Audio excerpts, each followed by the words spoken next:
Wifi இருக்கு. 10 வருஷம் முன்னாடி வரைக்கும் யாருக்கும் வைஃபை பத்தி ஒன்னும் தெரியல. கரெக்டா? எல்லாருக்கும் வைஃப் பத்தி தெரியும், வைஃபை பத்தி யாருக்கு தெரியல.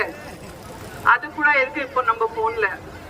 நமக்காக இதெல்லாம் வசதி யாரு எடுத்துட்டு கொடுத்திருக்காங்க நம்மளுக்கு? யாரு? நம்ம பாரதிய பிரதமர் ஸ்ரீ நரேந்திர மோடிஜி. இன்னொரு சிம்பிள் எனக்கு சின்ன கேள்வி இருக்கு, நீங்க கண்டிப்பா இது பதில் சொல்லுங்க. 10 வருஷம் முன்னாடி உங்க பக்கத்துல கோயம்புத்தூர்ல இல்லைன்னா ஹைதராபாத்ல உங்க ஃபேமிலி இருக்கு, உங்க பையன் பொண்ணு ஹாஸ்டல்ல இருக்கு, காலேஜ்ல இருக்கு, திடீர்னு காசு வேணும், அர்ஜென்ட்டா ஃபீஸ் கட்டணும், நீங்க என்ன பண்ணியாச்சு சொல்லுங்க? நான் சொல்றேன், நீங்க வெயில்ல, அது கூட சென்னை வெயில்ல வெளியே போய் பேங்க்ல போய் இல்லைன்னா போஸ்ட் ஆபீஸ்ல போய் நீங்க இந்த காசு டிபாசிட் பண்றதுக்கு ஒரு நாள்